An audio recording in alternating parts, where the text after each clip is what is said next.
এই যে আরেকটা সিটি 100 গাড়িতে আমরা তেলের অটো তেল কক লাগাচ্ছি। এই যে ভাইয়ের বক্তৃতা শোনেন। ভাই আমার ভিডিও দেখে এই অটো কক লাগানোর জন্য উদ্দেশ্য নিয়ে আসছে।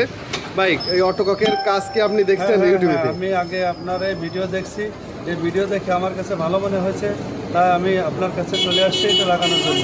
আচ্ছা, লাগানোর পরে আমি যে ফলাফল পাই সে সম্পর্কে আমি আবার নেক্সট আপনাকে জানাবো। হ্যাঁ ঠিক আছে, ধন্যবাদ ধন্যবাদ। এই যে আপনার এইটাও আবার সিটি 100-এ আমরা এটা ব্যবহার করতেছি এই তেল পড়ে যাওয়ার জন্য। এখন তো বর্তমানে তেলের খুবই সমস্যা, এই কারণে আমরা এই যত ধরনের গাড়িতে তেলের সমস্যা হচ্ছে সব গাড়িতেই আমরা অটো কক লাগিয়ে দিচ্ছি। ধন্যবাদ। আমাদের ভিডিও দেখবেন, আমাদের পাশে থাকবেন, শেয়ার করবেন, আর অন্য লোকেদের জন্য দেখার জন্য আপনারা শেয়ার করে দেবেন। ধন্যবাদ।